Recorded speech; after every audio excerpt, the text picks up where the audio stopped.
The Texas sun scorched the horizon, baking the earth beneath a haze of dust and barbed wire.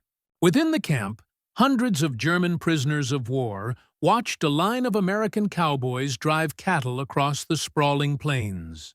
The men moved with a curious rhythm, part soldier, part rancher, part legend. Their boots kicked up clouds of dust, their hats cut sharp silhouettes against the endless sky. Among the captives was Oberleutnant Franz Weber, a Luftwaffe officer who had flown missions over Stalingrad. He surveyed the scene with a mixture of skepticism and boredom. Like most of his comrades, Weber had been fed the notion that America was a land of weak machinery, men without discipline, a nation of farmers unfit for war. The Nazis had ridiculed them as a peasant army, reliant on industry rather than courage. Yet, as he stood behind the wire, Weber could not deny a part of their propaganda. The cowboys were indeed farmers, rough-hewn, sunburned, and unpolished. But there was something else, something the propaganda could never capture. They moved with quiet confidence, a freedom that required no shouting, no commands, no visible fear. Weber tried to dismiss it with a laugh. "Peasants with pistols," he said to a fellow officer. "This is the mighty United States." Yet the joke fell flat. Even as he spoke, he noted the efficiency in every movement, the effortless precision, the calm command of the land. There were no whips, no sergeants barking orders, and yet the cattle obeyed. That night, in their barracks, the Germans mocked their guards, imitating the draw, the boots, the hats, the strange American nonchalance, but beneath the laughter lingered unease. Nothing about this comportment made sense. For months, they had been warned that Americans would humiliate, starve, or even kill them. Yet here, in central Texas, the guards greeted them each morning with, "Good day, fellas," passing out cigarettes as equals. The prisoners struggled to reconcile this with their expectations. To them, kindness without weakness seemed impossible. Respect was mistaken for naivety, order for laziness. Still, murmurs began to circulate. "These cowboys, they don't seem to hate us," one man whispered. Weber dismissed it. "They are fools," he said. "They don't understand war." But the thought lingered. Slowly, the image of these calm, competent men under the blazing sun began to work on him. The cowboys' laughter, their patience, their understated strength. These were lessons in power the Germans had never encountered. They had arrived believing they knew the meaning of dominance, but before their captivity ended, the men they had mocked would feed them, instruct them, and demonstrate a kind of victory that no army could conquer. The triumph of human decency. The German prisoners soon realized that their guards were unlike typical soldiers. They were farmers, mechanics, and ranch hands, men who had exchanged plows for rifles and horses for trucks. Most hailed from small Texas towns, hands still calloused from years of honest labor. To the Germans, this was almost laughable. In the Wehrmacht, soldiers were taught that war was science, hierarchy, and obedience. A man who tilled the soil was not a warrior. Yet these cowboy soldiers, chewing tobacco and calling each other partner, seemed absurdly competent. Over time, the prisoners could not deny the order these men commanded. There was no shouting, no rigid drills, no obsession with rank or medals. Yet the camp functioned seamlessly, guided by respect and routine rather than fear. When they arrived, they expected brutality, having heard tales of prisoners beaten, starved, and neglected. Instead, they were processed efficiently, given medical care, clean clothes, and hot meals. Rules were simple. Follow them, and you would be treated fairly. Weber struggled to grasp it. War, he believed, was about dominance. Mercy was weakness. Yet these Americans, farmers, ranchers, mechanics, demonstrated that strength and decency could coexist. One afternoon, he observed a young guard named Dalton repairing a fence near the perimeter. Dalton worked deliberately, carefully, like a craftsman tending a violin. When finished, he nodded to Weber. "Good work today," he said. Weber blinked. "You thank your prisoners?" Dalton shrugged. A man works hard. He earns a good word. Doesn't matter who he fights for. For the first time in Weber's life, an enemy had addressed him as an equal. That evening, Weber recorded in his journal, "They are unlike any soldiers I have known. They do not shout. They do not threaten. Yet their authority is absolute. It comes from somewhere I cannot yet name." Weeks passed, and the Germans began to notice the quiet order extended beyond the camp. The towns, the ranches, the roads, all moved with a rhythm of cooperation. Men trusted each other. Work was shared. There was no overseer with a whip, no officer shouting commands, yet everything functioned. For a man raised in a culture where power demanded fear, it was the first crack in his certainty. Weber had once believed America fought with machines. Now he saw the truth. The nation's real weapon was its people, the farmers, builders, and cowboys who understood that dignity was stronger than domination. By summer 1944, Texas hosted some of the largest concentrations of Axis prisoners in the world. More than 70 camps dotted the state, from the pine forests near Huntsville to the wind-swept plains around Hereford and Hearne. These camps were not built for punishment, but for productivity, order, and labor. To prisoners arriving from the chaos of Europe, the organization was bewildering. At Hearne alone, more than 4,000 men lived in spotless barracks. Kitchens ran like clockwork, and daily routines moved with mechanical rhythm. Each morning began the same. Breakfast at 6, roll call at 7, labor assignments by 8. Prisoners were divided into teams. Farmhands, carpenters, cooks, and mechanics expected to contribute to the war economy. In return, they were paid in camp script, usable to buy small comforts, soap, stationery, chocolate, even Coca-Cola. Initially, most refused to work, clinging to notions of honor and surrender as betrayal. Hunger and curiosity soon wore down their pride. Weber, assigned to irrigation maintenance, worked under a cowboy named Carter.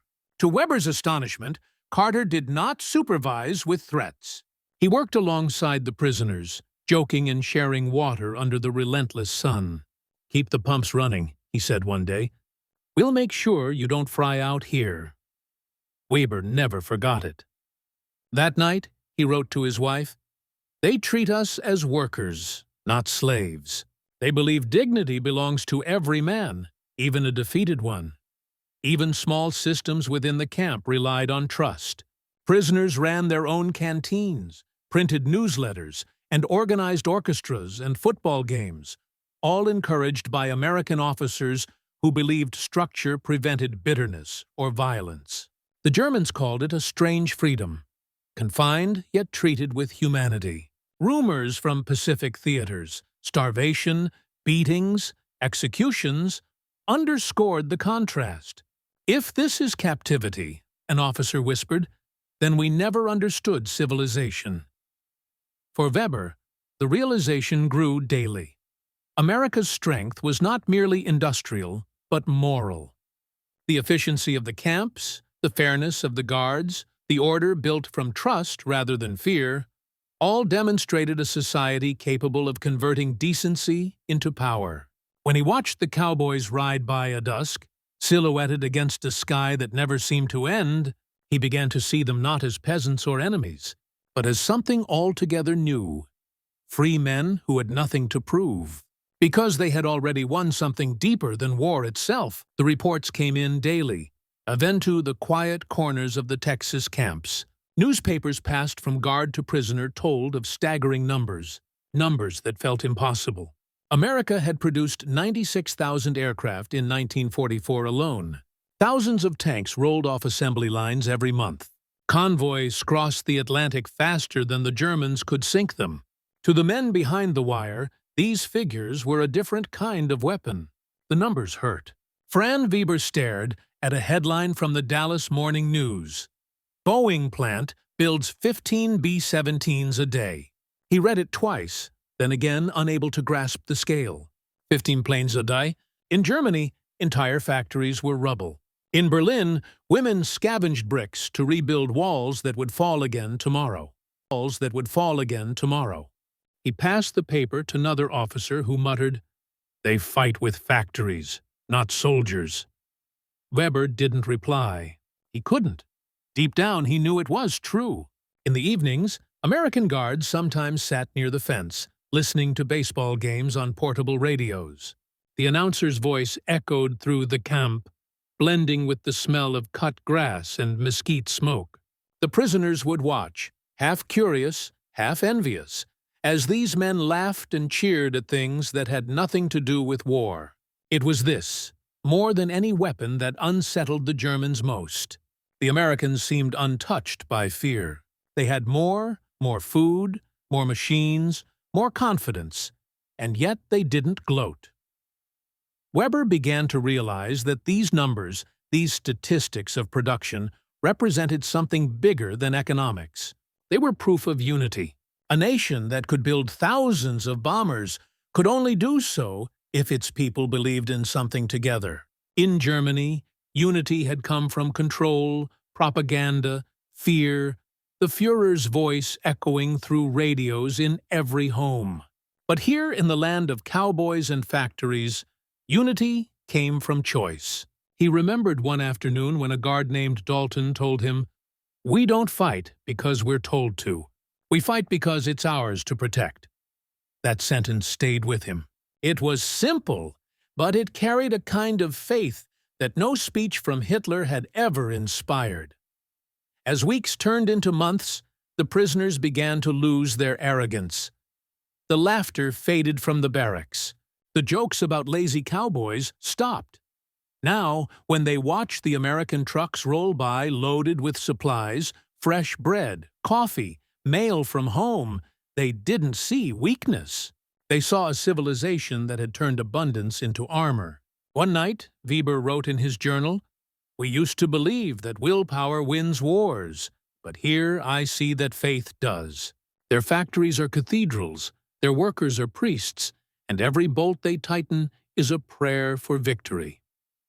It wasn't the guns that broke the German spirit.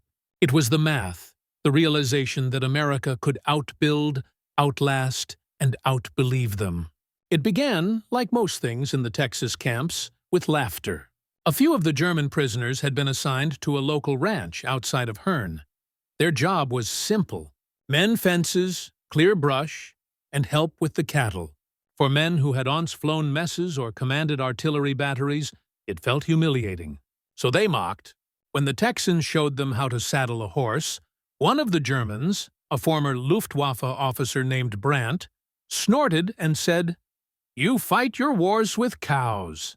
The cowboys just grinned. "Sometimes," one replied, "they're meaner than you think." The next morning, Brandt and his team were told to follow a herd up a narrow trail. The cowboys rode ahead easily, moving with quiet confidence. The Germans tried to imitate them, but the heat, the dust, and the stubborn animals broke their rhythm. Within minutes, the cattle scattered. The prisoners shouted in panic, and Brandt found himself face first in the dirt. The cowboys didn't laugh. They dismounted, helped the prisoners up, dusted them off, and said, "You'll get the hang of it." That small act of decency hit harder than any insult. The Germans had expected ridicule. Instead, they were met with patience. By noon, something shifted. The cowboys taught them how to move with the animals, not against them. How to whistle low to guide the herd. How to trust the rhythm of the trail instead of fighting it. When the sun dipped behind the horizon, the same men who had mocked now sat in silence, drinking water from shared canteens. Brandt later wrote in a letter smuggled back to Germany, "We called them peasants, but they ride like kings. Their calm is their command." Back in camp, stories of the ranch guards spread quickly. Some prisoners scoffed, saying the Americans were trying to humiliate them. Others disagreed. "No," Weber said quietly. "They're trying to teach us." He explained it simply. They don't need to prove they're better.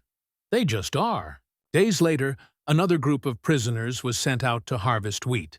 The Texans worked beside them from dawn to dusk. When one guard saw a German struggling, he wordlessly handed him his gloves. When a storm came through that evening, the cowboys helped secure the tents and shared their food rations. Something cracked in the German pride that week. That night, Weber couldn't sleep. He wrote, "We mocked them because we thought kindness was weakness. But now I see kindness requires strength. We only ruled through fear because we were afraid." The next morning, when a young cowboy named Dalton brought out a tin of bacon and beans for breakfast, Weber hesitated before taking a bite. He looked up and said, "You treat prisoners like guests." Dalton grinned. "Nah." Hesed, "Oh, we just treat folks like folks." That sentence stayed with Weber for the rest of his life.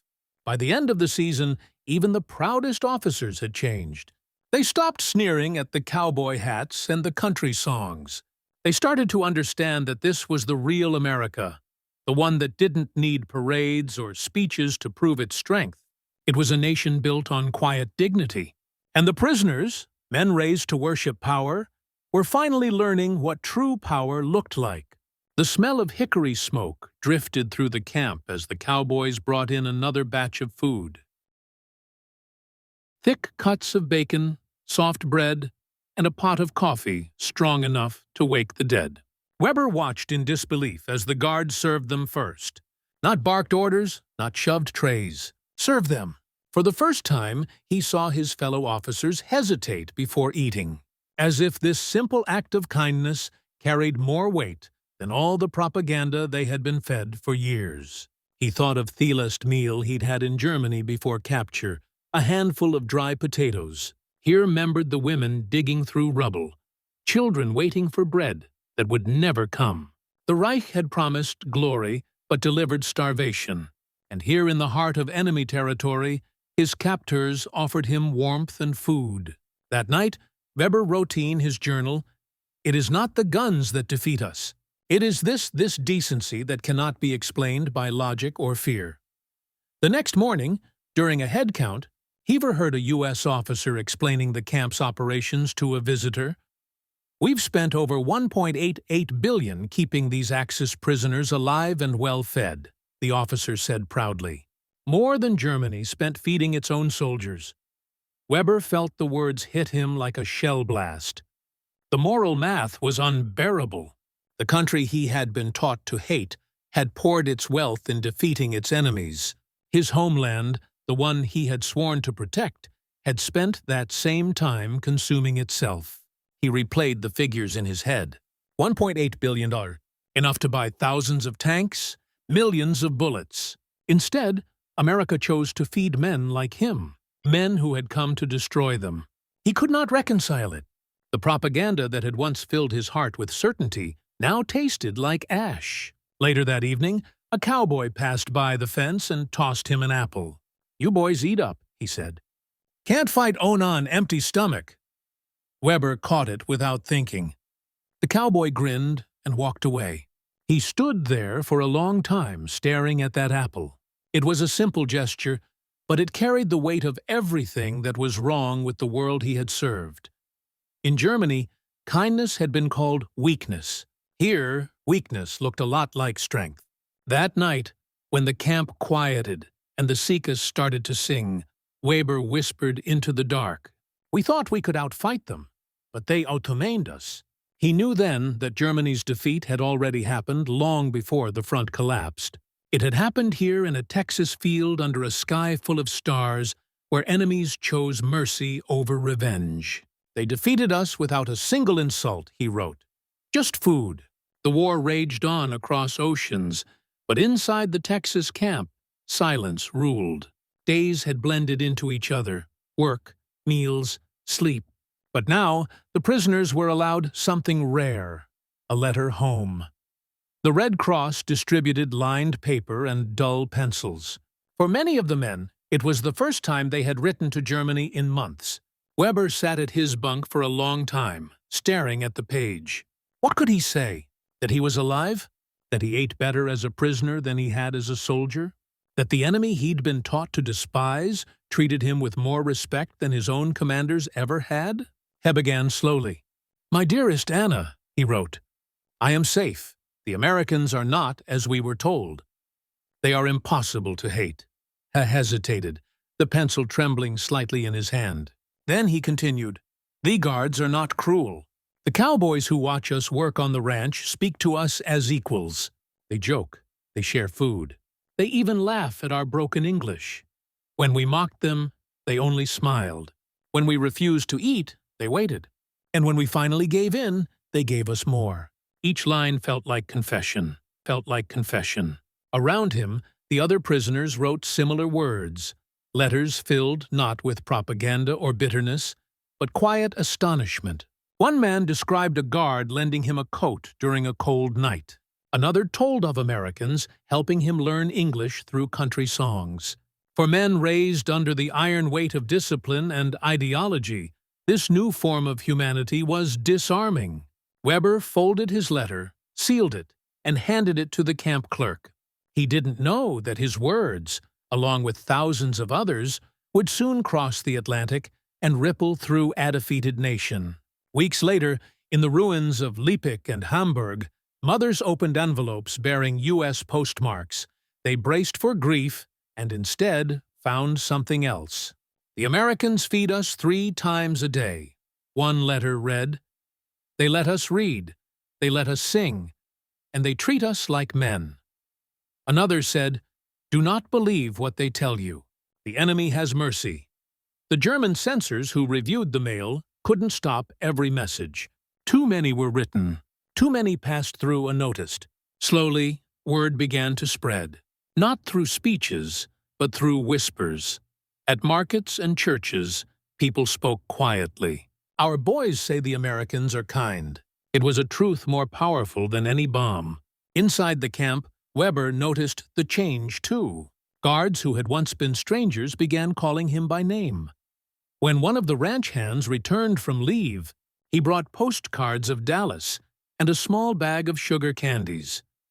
"For your boys in Barrack 3, he said with a wink.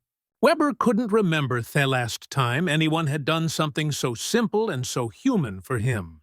That night, as the lights dimmed and the smell of coffee lingered in the air, Weber realized that the war in his mind was ending. Not through surrender, not through exhaustion, but through understanding. He had set out to fight for a perfect empire. Instead, he had found a flawed, chaotic, and deeply human nation. And somehow that made it stronger. He ended his next letter with only one sentence. "Anna, tell them this. The Americans treat us better than the Reich ever did." And across the ocean in the ruins of Germany, those words would begin to spread like a quiet rev. By the time the war ended, the Texas wind had grown gentler, and the barbed wire no longer felt like a cage. The men inside the camp had changed, their sharp edges worn down by time, heat, and unexpected kindness. The radio in the mesh hall crackled one May morning with the words they had both dreaded and prayed for. Germany had surrendered. The war was over. Some prisoners cheered, others swept. Weber did neither. He sat still, his hands clasped, feeling the weight of everything he had believed fall away like dust. He took out his journal and began to write his final entry. "They called them cowboys," he wrote. "We called them fools, but it turns out the fools were us." Outside, the guards didn't celebrate. There were no jeers, no songs of victory. One of them, a young man from Abilene, simply said, "It looks like you boys are going home soon." Weber looked around at the camp that had once been his prison. The Rausoff wooden barracks, the fence lines, the watchtowers, all symbols of defeat, now felt strangely sacred. This place had become his classroom. The lesson was simple, but devastating. America had won not through cruelty, but through conscience, not with the sword, but with the steady hand that feeds an enemy without expecting thanks. When Weber walked across the yard that afternoon, he passed the cowboy who had given him peaches. The man tipped his hat. "No hard feelings," he said. Weber stopped. "No," he replied softly. "Only understanding." Later, as the sun dipped below the mesquite trees, the prisoners gathered for one last meal. The Americans served them barbecue again, beef slow-cooked over open coals, bread still warm from the oven. There were no speeches, no orders, no hatred, just men eating together one final time before parting ways. For Weber, it felt like absolution. Every bite carried the memory of what had been lost and what had been gained. He realized then that the Cowboys had done something the Reich never could. They had turned enemies into students through simple acts: food, fairness, respect. They had taught a broken army how to be human again. When the transport trucks arrived the next morning, the prisoners packed their few belongings. Before boarding, Weber slipped his worn journal into his coat pocket. He wanted to bring it home, to remember that decency once seen can never be forgotten. As the convoy rolled away, the Cowboys waved from the fence line. Some of the Germans waved back, others bowed their heads. Weber didn't look back until the camp disappeared behind a ridge. Then he whispered to himself, "They won because they refused to become what we became."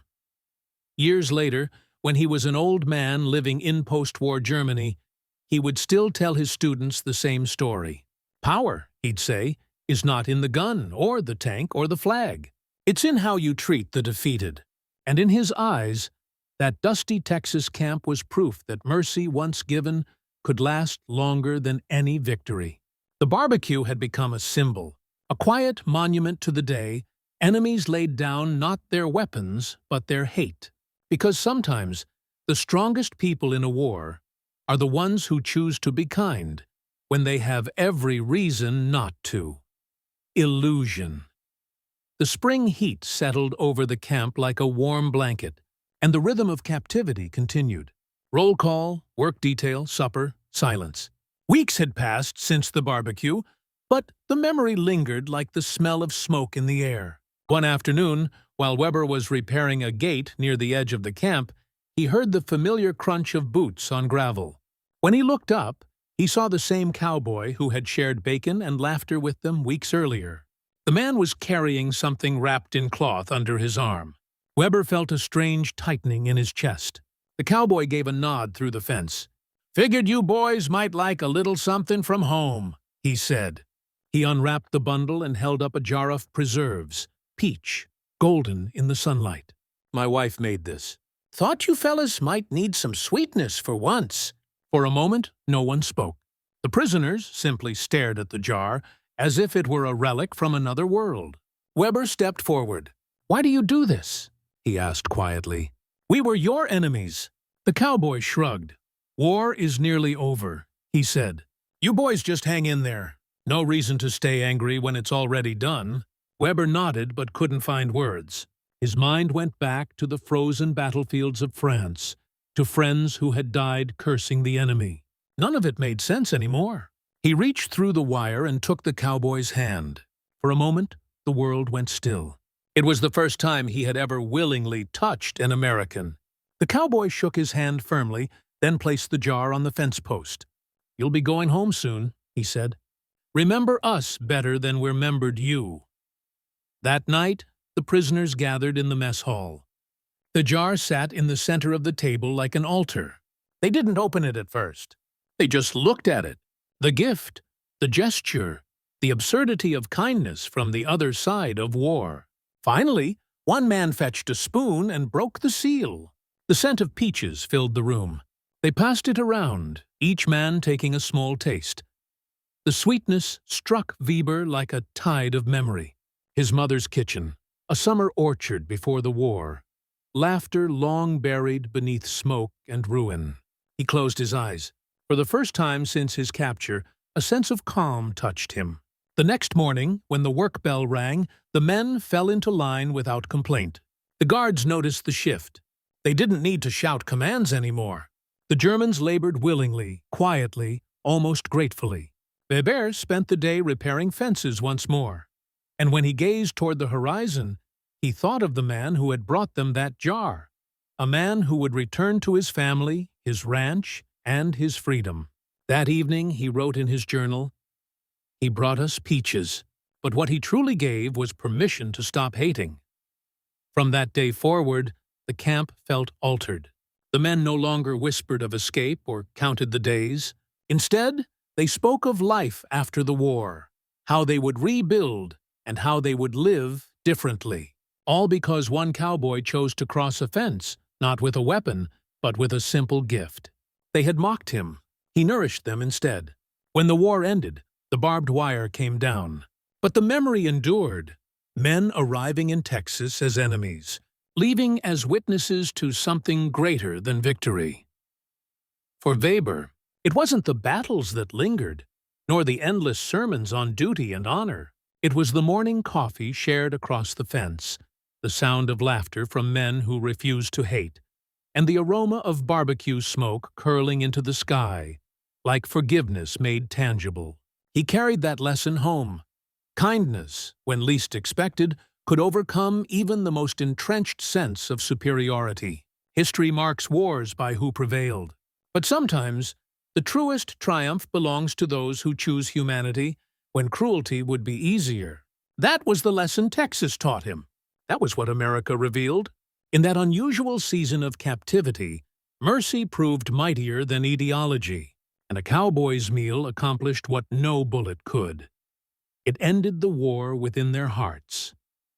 Next, we'll explore what happened after the war, when those same German prisoners returned to a shattered homeland and told their compatriots, "You won't believe how America treated us." A story that stunned Europe and began to reshape the world's view of its victors. Sometimes, a single act of compassion doesn't just stop a battle. It transforms hearts and history. It transforms hearts and history.